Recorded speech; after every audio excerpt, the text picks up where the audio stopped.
I'm Dr. Jessica Eastman, and this is an open Q&A. And everyone who's present to please join us by turning on your videos. This question asker says, growing up, I did not have an example of what true intimacy looks like. I rarely saw my parents holding hands or cuddling, no PDA. To this day, it's hard to communicate how I feel with my family, particularly my dad's side of the family, which is whom I grew up closest to. Our conversations are very surface level, e.g. sports and work. I was brought up to not show emotion. My question is, what are some key things I can focus on to develop communication skills and open up emotionally? Okay, yeah, so this is a big question. There's a lot in here. The first thing that I can say with certainty is that your capacity to share your emotions with other people in your life that you are close to is directly correlated with your understanding and comfort level with hanging out with your own emotions. So if it is difficult or uncomfortable for you to sit with your own emotions, it's going to be even more challenging for you to share them with other people. And so the initial work here, if you want to get better at sharing your emotions with other people, is to get comfortable hanging out with them on your own, whether that's journaling or reflection or meditation or therapy or coaching or one-on-one work or chatting with an AP. But the more comfortable you become understanding your emotions, understanding your feelings, figuring out where they come from, what they mean, how they show up for you, the more comfortable you are talking about them in that context, the easier it is going to be for you to share them with other people. One of my favorite books for that, which I recommended last week, I think, and in a few weeks prior, is The Gifts of Imperfection by Brene Brown, and a book on vulnerability and the power of being able to feel our feelings. It's an easy, quick read. It doesn't go too in depth, but it does give some like concrete action examples and guides about how to start doing the work where you are able to show up more authentically and emotionally vulnerable in your relationships.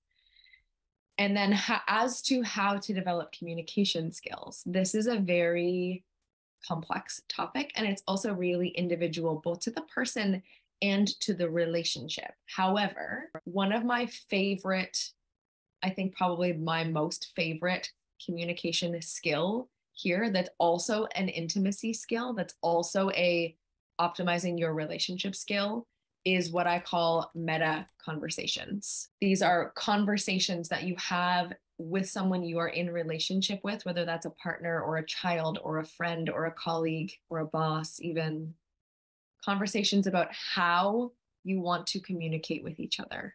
And there's a lot of different iterations of this, right? This can look like a conversation where you sit down with your wife and you you ask questions like, what is the most gentle or supportive way for us to initiate a conversation about feelings?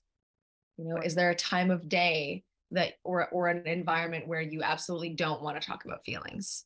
Is there a way for us to create the optimal environment for you to feel safe, for us to sit down and talk about our feelings?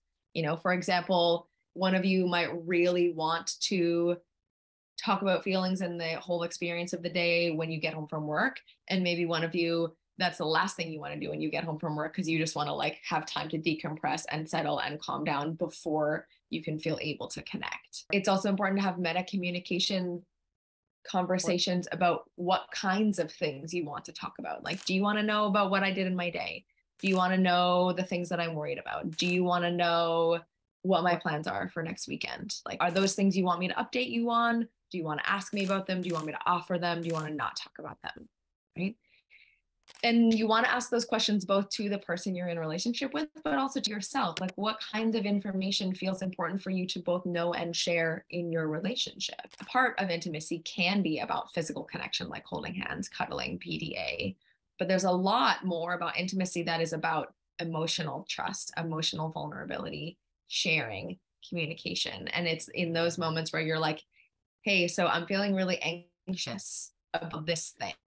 I'm feeling when we have this conversation, it makes me worried that you're going to think less of me and you're going to leave our relationship. Being able to share that kind of stuff, that's a whole other level of intimacy. And it's really important to be able to talk about that kind of stuff if you want to with your partner. Another really important tool you can use here in the meta communication or meta conversation space is creating some language for each other around what it might look like if you need to take a break in the middle of a conversation, or what are good cues for you to know at each other if you are feeling like too overwhelmed by the conversation. Because often what happens when you are starting to expand into more emotional sharing or more communication is that it can feel a bit triggering or overwhelming or scary or confusing.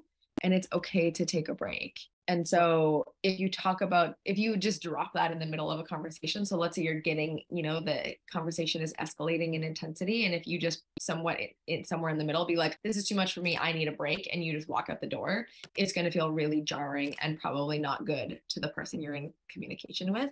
But if you talk about that in advance and say like, hey, this is a thing I really want to work towards and get better at. And it feels a bit scary for me to have these conversations. So how would it feel to you if is there a way that I can voice my need for like a quick break, or like can we put this conversation on pause and come back to it tomorrow in a way that doesn't feel dismissive or like I'm shutting things down, right? And make space to really feel what you want out of that conversation, and also hear what your partner or the person you're in connection with is asking for in those moments.